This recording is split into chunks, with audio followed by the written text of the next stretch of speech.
You unlock this door with a key to imagination. Beyond it is another dimension. A dimension of sound.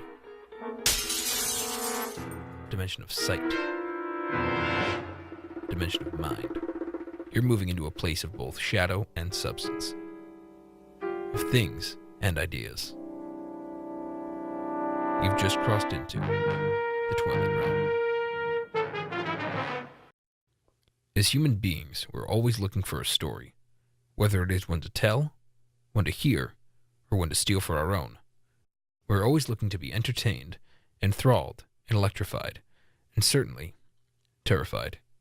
Presented for your consideration, the apartment of Ted Thomas and Tracy Thompson, two Hollywood stars brought together by their love for each other and themselves. On this night of the Academy Awards ceremony, these two talented stars are soon to become winners of a different kind. Winners who have the great distinction to be welcomed home to a new residence. A residence unlike any apartment they've been to before. A residence known only as the Twilight Realm.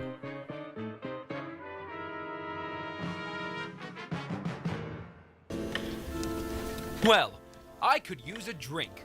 Oh, darling, don't you think you've had enough? Isn't 3 bottles of champagne enough for any man? Why? It's not like alcohol has been proven to be bad for you or anything. Next thing you'll be telling me that cigarettes are bad for you. Oh, I suppose you're right, dear. I mean, after all, there's nothing like the smooth taste of a cigarette after a meal or event to really take the edge off of things.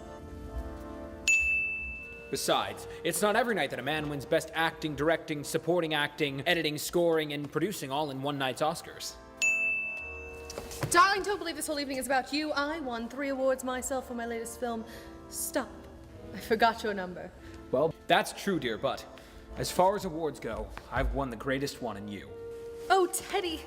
Does this mean? Tracy Marianne Prudence Thompson, will you do me, Theodore Edgar Aloysius Thomas, the honor of becoming my bride? Oh my goodness, Teddy, yes, I will. Now we can leave Beacon Hills for a nice quiet place in the country where we can raise a family far away from the city, someplace like Cleveland. Oh, come on, Tracy. Well, that kind of life isn't for people like us. People who live out there spend their lives dreaming and waiting for opportunity. What do you think, it comes knocking at their door? Who is it? It's the milkman. Oh, Oh, fantastic. I did not know they delivered milk this week. why? You're not the milkman. I ain't the Queen of France neither, but I sure do look good in a robe and a dress. Name's Rex Armstrong, Private Eye. Well, wait a minute, I've heard of you. The folks down at Central Intelligence call you Boozer the Bruiser. Well, why is that? Maybe because I'm Irish. Is this the apartment of Ted and Tracy Thomas? That's Ted Thomas and Tracy Thompson. No relation.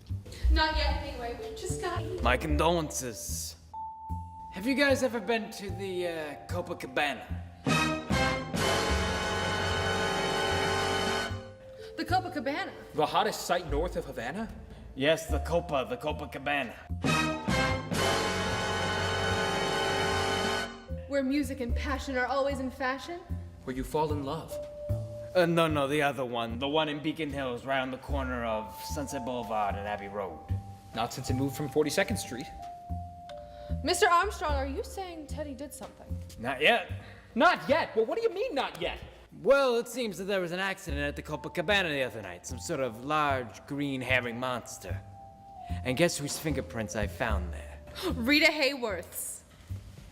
Yes, but that was just by happenstance. The fingerprints I'm talking about came from your man here, and I have him as the leading suspect in my case. What? That can't be! Oh, yes, it can be. And as soon as I find more evidence, I'm gonna have this tall, dark-haired, beautiful man locked up in the Hoosh Cow so quick, he'll be whistling Yankee Doodle through his fingers before the cows come home to roost.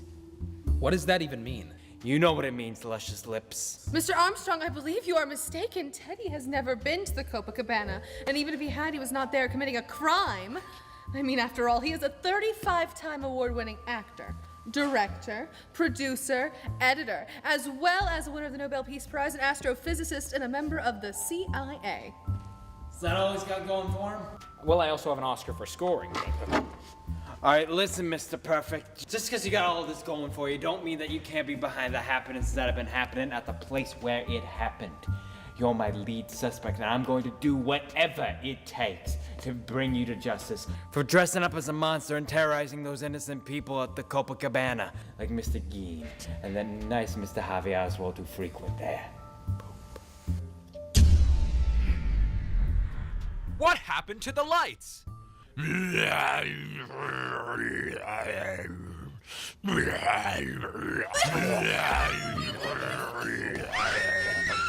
Oh my God, Tracy! That's a monster, all right? What do we do? I don't know. It's your fiance. You do whatever you want. Use this. Stop!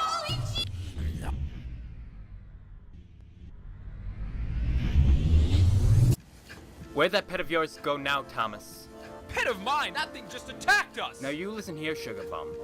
I know you're the one behind these attacks, and your little diversion ain't gonna change my mind. I'm coming for you, Thomas. No matter how much of a good boy you may be, just know that I'll be there to catch you when you slip up. Like a cat catches a goat.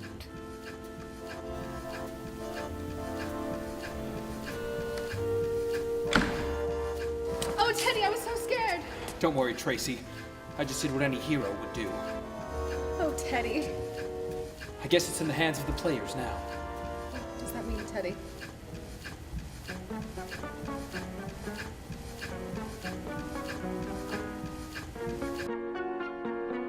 In life, we are all pieces being moved around the playhouse of imagination, never having control of where we go or what we do, unaware of the players that are moving us around at their own will. We spend our lives hoping and searching for answers. But sometimes, in searching for answers, that only leads to more questions. Questions that can only be answered in the Twilight Realm.